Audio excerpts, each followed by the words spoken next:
Hi, darlings. I'm Amithia, your curator of deliciously dark pages.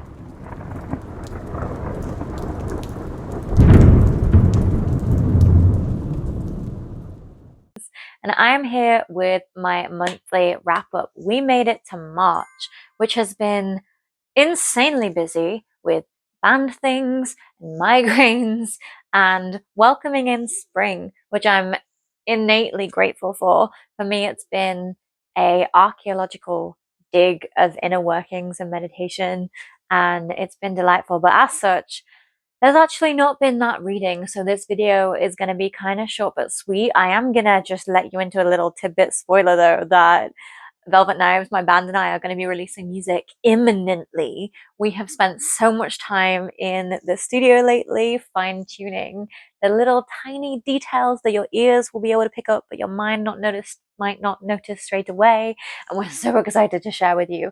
We're hoping to be gigging in the second half of this year, and I'm just so stoked to share our music absolutely everywhere. And the best part for me, well, one of the best parts, let's be real, about sharing our music so soon is that once we have good quality audios, we can start making music videos. We can start making performance videos. We can start sharing our art in 1,000 new ways. So if you think I'm present on social media now, oh, honey, oh, we're going to be everywhere. I'm so excited to share us everywhere in every way and just deep dive, for me, lyrics and melody and choices. And it's been really interesting sharing with friends how much thought goes into every single artistic choice. And I'm so excited to bring you along for the ride. So if you enjoy hauntingly beautiful prose in books and you're the same way with music, like, honey, join me, like, come along for the ride. We're so excited to share. But anyway, enough Velvet Knives for the moment.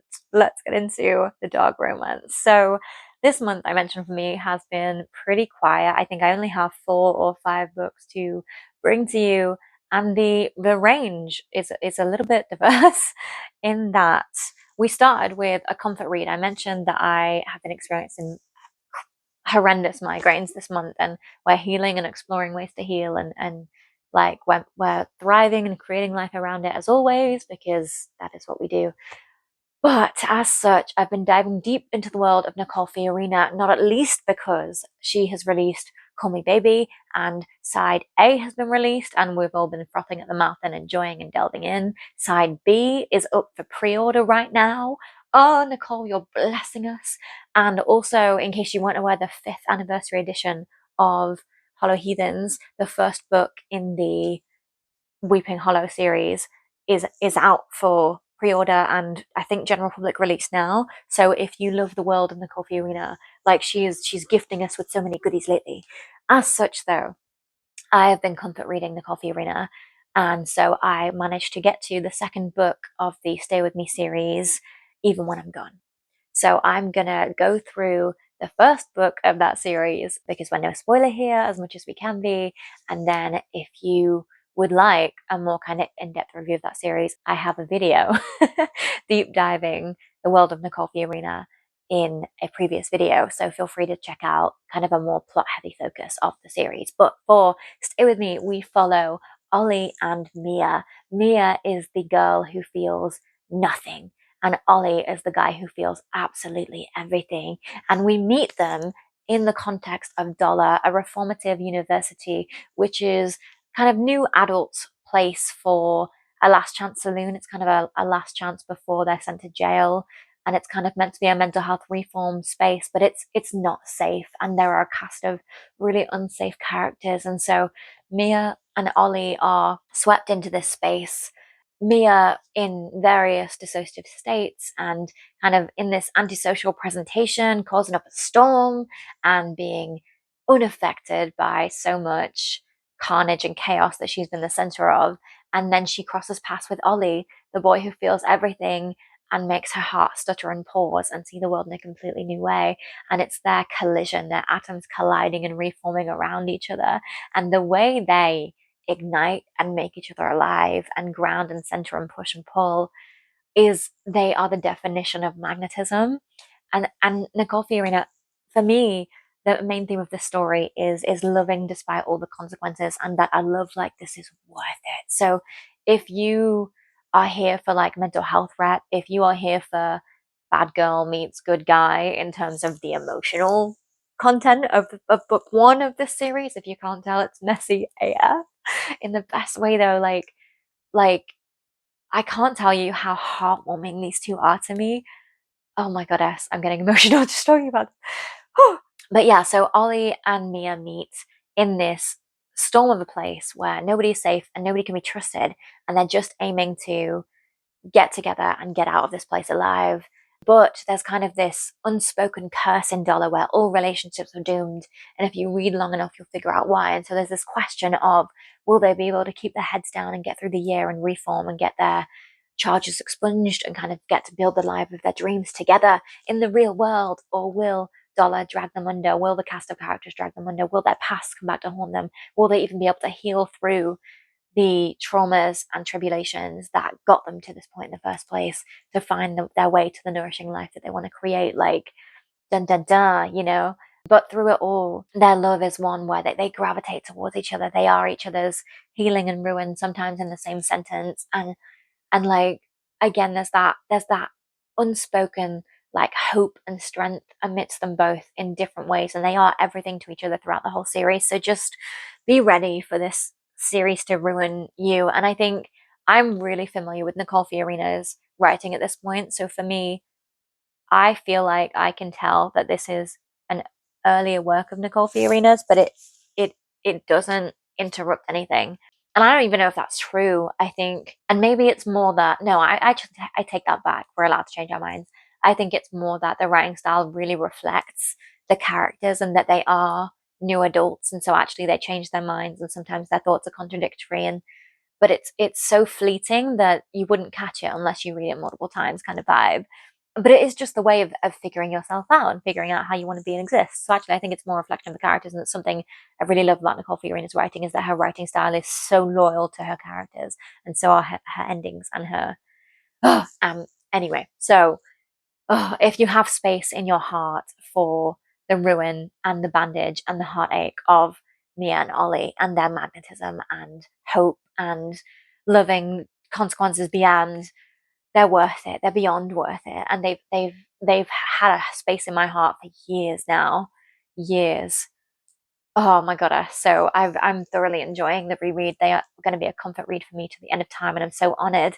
So there's I think it's a Dark and Disturbed box that's coming out with beautiful bespoke covers to celebrate the beauty of their story that's coming out, and the artwork is gorgeous. I personally prefer Nicole Fiorina's hardback covers on her website, so I'm finally giving myself the permission to purchase those and get a few goodies along the way, including Ollie's poems because he is a poet, and I'm so excited to receive those. And if you don't think I'm going to do an unboxing on this channel, oh my goodness, like, I will share all the joy with you. I promise. I promise. I'm so excited. I don't have a clue when things are going to get here though, so I can't promise any dates or timelines, but I will share that joy with you. I promise. And I'm so blessed to be part of the Nicole Fiorina space. And just a heads up as well, Nicole Fiorina is currently doing a bit of a read along with the Hollow Heathen series, partially, I'm sure, to celebrate the 5th anniversary of Hollow Heathens, Julian and Fallon's and Julian's story, where she's kind of junk journaling the first book, where she's reading a few chapters, underlining, highlighting, sharing a few thoughts, and also adding in a few pictures that make her think of the story, or adding in a few stickers, or adding in a few doodles, and kind of bringing the story to life in this really tactile way, which is beautiful. And a few of the Nicole Fiorina fan base are joining along. I'm joining along very slowly because chronic illness, what you're going to do, you know, we make space for joy where we can, but the whole fan base is kind of coming together and sharing this experience. So if you enjoy tactile kind of reading experiences, I didn't know this was a thing until Nicole Fiorina shared it, so I'm infinitely grateful as well. But if you want to join along, join us, have fun. And it's a great time. It's a great way to just revel in every single line of the story. I will say I've already learned so much, but I went to underline the first line of the story, and I just couldn't freaking bear to do it because so every single sentence of Hollow Heathen specifically means so much to me. So I was just like, okay, for me, annotating and underlining this story is not going to cut it. Other stories, sure, but not this one when every syllable is so precious to me. But I am enjoying doodling. I am enjoying adding stickers. I am enjoying filling the empty space of the margins with art. And I'm really curious what it's going to look like to have such a lived-in copy in my library. And I'd love to share that copy maybe with friends and have that be the copy that I share this story with my loved ones, to bring the story to life and make it an even more memorable experience for them when I share it. And I don't know, I love finding ways to like bring reading to life in that way for people, because I think especially in today's day and age where we're kind of in this kind of literary crisis globally for many reasons I'm not going to get into here, but like it's so much more important to bring reading to life for people, and it's why spaces like this are so important. So I really love getting to be a part of that by making reading as tactile and as immersive an experience as possible. So this is my little contribution. And so anyway, all that to say, come along for the ride if you want to get into Nicole Fiorina. Now is a fabulous time. She's giving us so many goodies, and like we're annotating and we're junk journaling and we're having a great time. So just come join us. Come join us. Okay, moving on. Moving on. So the next book I read, or I'm reading actually, is I'm rereading Insatiable by Leigh Rivers. So we're more into the dark romance now. If you don't know, Insatiable by Leigh Rivers taken the dark romance world by storm for many, many a moon now, but it's recently been traditionally published. So you might have seen an increase in posts. You might have seen that it's been traditionally published and it's kind of getting pushed everywhere, as it freaking should be. It's phenomenal. But therefore, I'm doing a rereading vlog at the moment where I'm going to be bringing you along for the ride. Sadly, I had to put it down because of illness, but I'm getting back to it and it will be coming to you. Can't give you a timeline because illness, but it is coming to you. I'm going to be doing it one book at a time though, so that I can maintain. But it's so much fun. Let me tell you what it's about though, because I'm busy scheduling in my head now. And blah, blah. Okay, so Insatiable Dark Romance, one of the best of all time, I would say, in my humble opinion. Anyway, Insatiable by Leigh Rivers. It follows Cade and Stacy. So Stacy is a pole dancer. She is a badass. She is feisty. She is strong AF. She is complex. She is, oh my god, such a traumatized little being. She has a home life of horror that nobody around her knows about. She has such a strong, formidable friendship group who love her to bits, but have no idea what she's experiencing at home. The found family in these books, they're phenomenal, okay? But so that's kind of her background. And Cade is this underworld assassin who, again, his family have no idea this is going on, and he's kind of been blackmailed and roped into this life he does not want. And Kate and Stacy, they were childhood lovers, friends to lovers, who now hate each other, and you come to learn why. And they've kind of been forced back into each other's company because Cade is Stacy's best friend's brother, twin brother, actually. Taboo on top of taboo, right? And so this is like hate to love. This is like always been you. This is childhood friends to lovers. This is enemies to lovers. This is every single thing you could possibly imagine. This is this set under a backdrop of intense trauma, intense action. Leigh Rivers is one of those authors where if you think it could not get worse, turn the page and it can. I dare you. Like, Leigh Rivers is phenomenal. She's also intensely loyal to her characters, though, in the dialect chosen, in the like plot paths, in that she makes you feel freaking everything. It's phenomenal. Like, just be ready to go through emotional trauma with these books, but I promise you it's worth it. And the way that, so we get a past and present timeline. So we get it's the exact feeling of like angst and nostalgia and first love and sweetness and innocence and thirst and intensity and oh, the pinky under the blanket, just it's so intense and it means everything and it's just a pinky under a blanket, but it's first love. We get all of that sweetness and that adorable and all of that first moments of intensity and romance, and then they're 13 and 15 and then we get them in the present as I think 20-year-olds roughly, with this hate and this heat and this rivalry almost, and this undeniable chemistry and gravitational pull, and this yearning for each other, but this devastating hatred because of a thing I can't tell you about that's completely understandable. And miscommunication, and I swear Leigh Rivers is the only author on the planet who has done a miscommunication trope that I fully support and stand by. Like, it's heartbreaking, justified, understandable, heartbreaking, and done so freaking well. So freaking well. It's so hard not to swear so I don't get demonetized. But like, the passion is well deserved. Leigh Rivers did everything right. Leigh Rivers taught me what it means to be action packed and have it actually drive the plot in a meaningful way. Like, oh my goddess, this series is worth the every glowing review it's ever gotten. I read this series. I've said it in so many reviews and I stand by it. I read this series not this February, last February, and it's lived in my head rent free since then. Okay. I've since last February, last my birthday, when I was 26, I read that series for the first time for my birthday. Every single day since that birthday, I've wanted to reread it. And I held off. I held off, okay? Because I wanted to give it the time and dedication and energy it deserves because it's heart wrenching in all of the ways. All of the ways you feel everything, okay? And now I'm doing this vlog for you guys and I love it and it's a great freaking decision. I think I might just make it a yearly thing, honestly. Like, I'm gonna reread it anyway. I may as well bring you along for the ride. Like, why the hell not, you know? Oh, I'm gonna cry. It's fine. And it's just so rewarding and riveting and I love them so much. I love them so much. Oh my goodness, I love them so much. And the way Lee Rivers makes you hate the characters who deserve it. They deserve it. They deserve it. Okay. And Lee Rivers, I'll try and link it in the description if I can find it, but she did a interview with someone a little while ago. I apologize, I cannot remember names right now, but she mentioned, she explained why she can give such accurate representation to things like the mental breakdowns and the villains and the scenes that we see in the books. And it all makes sense. It all makes sense is what I'll say. Like, you can tell when somebody has some kind of reference point. And it just all makes sense. And this world is done so thoughtfully and with such accuracy. And it's so worth it. Like, if you want to try dark romance, I beg don't start here, okay? But if you know you like it and you're emotionally ready and you know yourself well and you know how to take care of yourself, I promise you it's worth it. Like, do yourself a favor and put aside a weekend or a week to just go through this and throw yourself in because it's beautiful. It's beautiful and it's all consuming and it's worth it. And just it's worth it. That's what it's worth it. Okay, moving on. So anyway, all that to say, the Insatiable vlogs will be coming to you. I'm gonna do them one book at a time per vlog, and that's all. Moving on.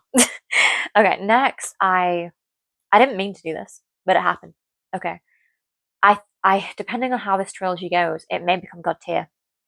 It may become God tier, and I wish I hadn't picked up during a migraine because I think I would have been able to throw myself in so emphatically had I not been going through a migraine, but we live and learn, okay? And I'm so excited for the trilogy to be released because if you don't think I'm throwing myself in going forward, anyway, let me tell you about it. I read Craving Venom. Let me tell you what it's about, and then I have so many thoughts. Okay, so Craving Venom follows Faith and Zayden. Faith is a criminology student who is drawn to dark psychology. And she is drawn to dark psychology. She's drawn to the darker aspects of life. She's drawn to risk taking. She doesn't take risks yet, but she will. And she's drawn to wanting to understand why people are amoral or act in these kind of ways. And we're not really told why, but we're made to understand she's intensely intelligent and she's passionate about these topics, okay?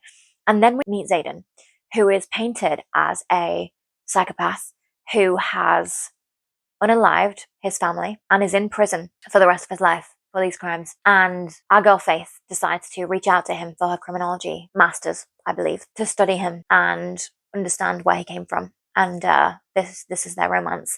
When I tell you, this book is so much more than that.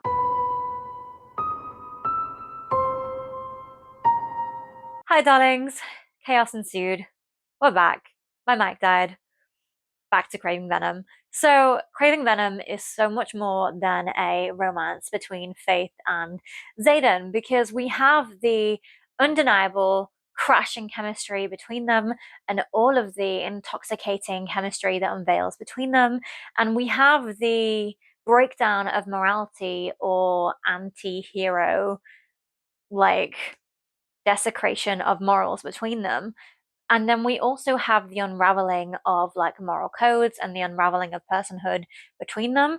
But between that, we also have the unraveling of the layers of what makes them who they are without really delving into what makes Faith who she is. We don't really get much of her background, what makes her susceptible to somebody like Xaden or susceptible to that darker side of psychology. We really only get a peek into one or two traumatic details of her childhood, which really doesn't really lay the groundwork to the amount of risk taking that she's partaking to. And then we get drip fed some information that reveals different sides to Xaden and different plots that he's embroiled in that really give us clues that he may have 12,000 sides to him. Hopefully not literally, but who knows with this author, because she's really pulling so many plots and weaving so many different layers of society, never mind plots to one person's agenda, into the storyline. It's so in depth. You can tell that when this was written, it was written to be a trilogy. It's beautifully written. And I just love that you never really know what anyone's one motivation is, and you never really know whether somebody's presenting as actually who they are or whether they're presenting for their agenda. And the thing that kept me coming back again and again for this book, because this book, it did dip into some triggers that were beyond even some of my trigger warnings, but the thing that kept me coming back and kept me picking it back up is there's the presentation of choice. Is everybody in these events consenting to every single choice? It's something that's held in really high regard by almost all the characters in this book. And it's something that is prioritized in everybody's agenda. And it's a motivating factor, that's what I'm trying to say, to how the puzzle pieces click together as well. And so I'm really curious, actually, whether it's a key pivotal focus as to how the plans were curated and cultivated and masterminded, really. And so I really love that when it comes to conversations about morality and conversations about the bedrock of someone's mythos and the stories we tell ourselves, those conversations are not really had as a form of persuasion, but as a form of invitation. And that's a beautiful way to frame it. And again, was so inviting. So it's such a fun conversation and a refreshing way to frame those conversations. So I will come clean though, I have not finished this book because I know it ends on a cliffhanger. And so for me, a bunch of stuff was revealed. It was clear everybody had 3,000 plans in place.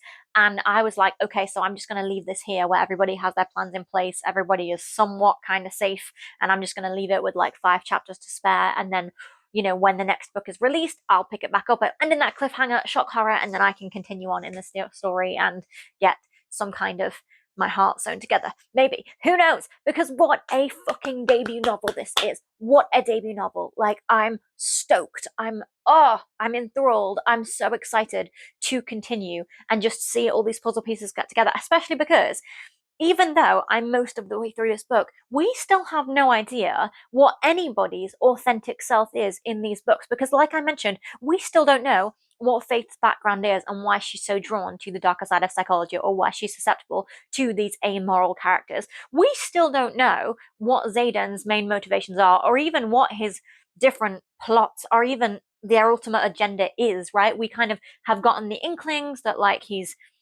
got his multiple webs across many different institutions and that he's got multiple agendas with different people, and there were some big reveals towards the end there that he's got multiple webs are weaving, but to what end we have no idea. And then there's still the ongoing crime stuff happening throughout the city in the background, and who knows how many people are around in that. And then I'm so curious, who knows if this is just a stupid policy oversight because politicians are stupid, let's be real, but like, I don't believe that letting the criminology class have access to incredibly dangerous criminals is some kind of oversight. I'm like, under what circumstance is that worth the risk? Putting 20 plus students just exposed to that many top tier dangerous criminals, to what end? Like, I don't think that was just convenience, you know? And so I'm wondering if that's going to be a plot device later on, if there's some kind of great purpose to that, if that's just an institutional flex, that it's such a secure unit that they can keep that many university students safe. I don't know, but I just, you know, I'm so curious if it's going to be part of the system later on, and I'm so curious how this trilogy is going to expand out. Like, I think this is going to be has the potential to be god tier if it's done right. And I'm so excited for what this author is going to do next. like, I think there are points I might have mentioned, there are points where you can tell with the writing style that this is somebody's first book, I think, because sometimes dialogue can be a little bit awkward, or sometimes the connections can be a little bit clunky, but it's very, very easily forgivable because all the scenes are very compelling, all of the characters are very compelling, all of the moving pieces incredibly compelling, and I'm thrilled. So I'm unbelievably excited, and I learned already from Leigh Rivers that I really enjoy action-packed plots. So to have like intellect with my erotica now is just all of my boxes ticked. Like high sex drives and even high IQs. This is beyond my cup of tea, and I'm beyond excited to continue this trilogy. So as soon as these books are released, please let me know in the comments below, because your girl can be a little bit inattentive. So just keep me updated below. And if you have any theories, again, pop them below, because I am going to deep dive the webpage as soon as the next book is released. Just keep me updated. Thank you so much. Thank you so much. Okay. The next book I've been reading is Insatiable by Leigh Rivers. Now, you may know that Leigh Rivers has had Insatiable traditionally published. Whoop! She deserves it. She's worked damn hard, and Insatiable has taken the dark romance world by storm for many moons now, rightly so. It's phenomenal. And if you don't know, Insatiable follows Cade and Stacy. Stacy and Cade. Stacy is a fierce heroine. She is a pole dancer. Her passion is to dance. She teaches, and she has a incredibly traumatic home life that none of her other family and friends know about. And she is just trying to make it through, make enough money to escape. And she and Cade were childhood lovers who now loathe each other. And they have been thrust back together because Cade is her best friend's twin brother. And so they share the same circles. And so they are in each other's orbit once again. And they currently loathe each other, absolutely loathe each other. And so, because the book is in past and present timelines, we get the past timeline of those two falling in love with each other as childhood sweethearts, with their first time everythings and the sweetness and the innocence and the awkwardness and all the heartfelt romance. And then we get the present loathing and trauma and hatred and enemies to strangers to lovers to everything, because currently I mentioned that Stacy is being traumatized to hell at home, and Cade is a black market assassin and many other things against his will. And again, his family and friends know nothing. So they're both leading these ulterior secret lives nobody knows about, trying to keep everybody but themselves safe, whilst being pulled back together because they are magnetic as okay. And when I tell you, Leigh Rivers is one of those authors where if you think it can't get worse, just turn the page and she will show you everything. Okay. And she doesn't just bless us with this heart-wrenching, heartwarming, everything you could ever want in a romance kind of story. No. She gives us an incredible side cast of characters, because we don't just have a badass hero and heroine. Oh no. We have strong-ass female supporting characters. We have hilarious male side characters who are also badass in their own right? We have crime empires. We have psychotic criminal mastermind daddies in the background who are breaking laws to keep everybody safe and not afraid to do whatever it fucking takes. We have the most loathsome villains in the entire fictional world, like argue with the wall. Okay, they deserve every ounce of hate ever in the entire universe. Okay. And when I tell you, Stacy and Cade go through everything. And I don't know if this is canon or if this has been confirmed, but if you read this and then you realize that every single time they flash back to the childhood sweetness of them, and you realize that was for comfort because they were going through something and they needed that to get through the moment, it just adds so much. I'm gonna cry. It adds so much. Okay, so if you are gonna read this, and you should, I never use that word, but you should. Okay. So when you read this, inevitably, make sure it's not your first dark romance, because, but just set aside a weekend. To get your heart stomped out and put back together, maybe, in a way. Depends if bandages count.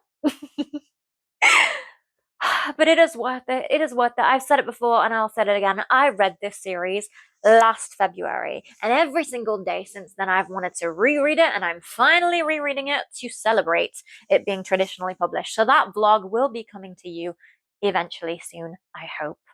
I hope. I cannot give you a timeline really because we are managing chronic illness as usual, but it will be coming to you. It is in the works and I'm having the time of my life. The time of my life. I am currently going through like a page a minute because I have so much to say. So who knows if it will be spoiler free, but you'll find out in the title. Depends how editing comes about. Okay, but I'm having the time of my life rereading it. And hey ho, maybe it'll become a yearly thing. And hey, if I get good enough at editing, it might even be that 1 year I can do it spoiler free and 1 year I can do it spoilery, and we'll see what you prefer and you can tell me. You can tell me. But either way, okay. Insatiable by Leigh Rivers. It is worth it. It is worth it. It's just so real. It's so freaking real. The mental health representation, and it just, oh my goddess. So just do your heart and mind and the universe a favor and just set aside some time when you're ready. When you're ready.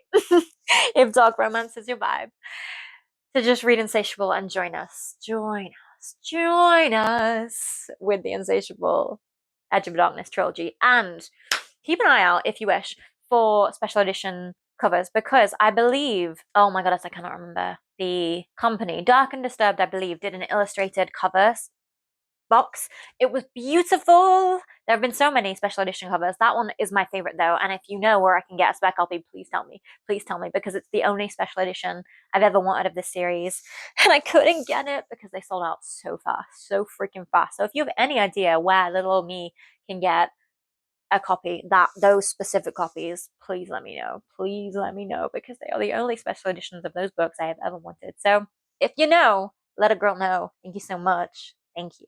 Okay, I'm gonna move on now because I will speak about this forever and the vlog is coming soon. I promise. I promise. Okay. Okay, last this month I have been reading Bitten by Destiny by S. Young. Now, this is the last book in the True Immortality series by S. Young, which is a series of interconnected fated mate standalones following Fae children who are trying to save the world from a prophecy in which they come together to either destroy or save the world by opening the gate to fairy. Now, okay, so I'm gonna tell you about this book, but you do get the most out of this series by reading it all the way through, because each of the characters do get cameos in each of the books, and especially Bitten by Destiny is the last book in the series, so obviously there's the penultimate scene of the prophecy getting dealt with, and so, you know, everything will make a bit more sense. But anyway, here's the book. So Bitten by Destiny follows Elijah and Echo. Elijah is a rock star of the Styx, a band that has taken the world by storm, and he is from a loving family who have been keeping his secret. He is a Fae child, and he has been keeping his house hidden his whole life, but is just a rock star taking the world by storm, okay? And Echo is a assassin vampire. She's actually the second in command to basically a vampire war criminal family. She is the daughter of the vampire trying to kill all of the Fae children so that vampires can stay at the top of the food chain in the human realm. They are indeed trying to kill all of the Fae children so that the Fae cannot come to the human realm. Okay. And so Echo has been raised by this psychotic vampire who's just the definition of a bad guy, okay? And she is closed off, she's against feelings, but she is deciding to betray everything she's ever known, partly because she's fated mates with Eliza, and partly to keep her loved ones safe. So they team up to try and save the world. I loved these two as a romance because Elijah comes from this emotionally intelligent, warm, loving, healthy family of adoration. And poor Echo was brought up in a world of violence and apathy and blood and gore and stoicism and monsters. And she believes she's a monster, and she's in a deep dark depression because she was turned into a vampire against her will. So she's mourning life and sunlight and all the things. And so this is them becoming fated mates. And so Elijah is like, Echo, let me love you. And Echo is like, I'm a monster. No. And so Echo is continually emotionally running away, but obviously they're fated mates, they can feel each other's emotions. So Elijah's like, I'm not going anywhere. You can run away as much as you want, but I am not going anywhere. And it's kind of And the way S. Young approaches these books is why I keep coming back to this series, because for me this series has become a lullaby in a sense, because I've kind of been using them to get to sleep at night, because like the emotional intelligence in these books, the fact that the whole prophecy is based around saving as much life as possible, valuing the earth, connection to the earth, because it's all about saving the world and the earth and doing as little damage as possible, and the responsibility of having these powers.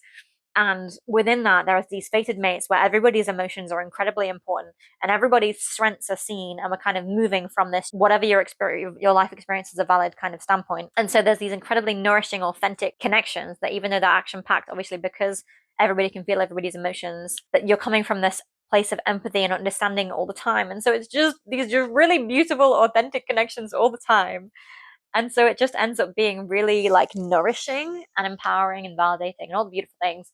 And so there's just this push and pull between Echo and Elijah, which is just like two worlds collide in the most adorable, adorable way. Amidst this like action-packed journey, obviously, of saving the world. If you're a fan of like Buffy and that kind of Buffy Vampire Slayer and that kind of stuff, you'll love the saving the world vibes as well. And I have invited S. Young to do an author interview with me, because I'm really curious how she was able to maintain those values of like empathy and healthy relationships and saving, like valuing the earth and valuing life, you know, the connection to the land, you know, Scottish and Irish mythology and all that kind of vibe, how she was able to maintain that through all the books and how that came about. And I have so many questions. And so I would love to do an author interview with S. Young and also get physical copies of these books, because I think, as far as I'm aware, they're just available on Kindle right now. So if you're interested, let me know, and maybe we can encourage S. Young to come and do an interview with us here. Who knows?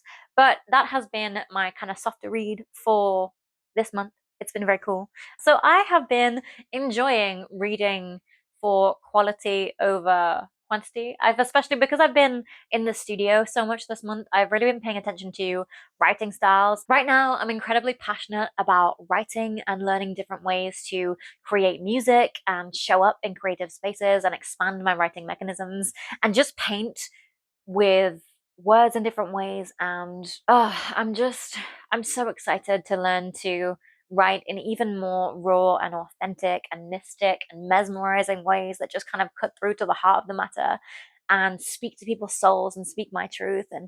And part of that is going to be about reading new to me authors and reading quality over quantity and reading writing styles that inspire me and that challenge me, right? That view the world in a different way to me, or that use paint with words in a way that I am not used to, right? Or that use words in a way that challenge me, or that challenge the way I view the world, or the ways that I even order language in my own mind, right? Like, and so I'm intensely enjoying finding new authors right now and exploring new ways of writing. So I can't wait to bring that to you with the April wrap up, especially.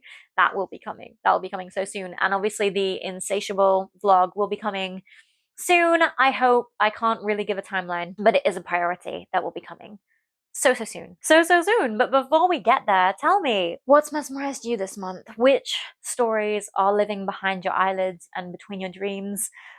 Which characters do you wish were brought to life? Which characters do you want a conversation with? Which stories can't you stop thinking about? Tell me everything. I can't wait to join you and read along with you. And until then, I hope that you are reading everything you wish. And so with that, I'll wish you sweet reading.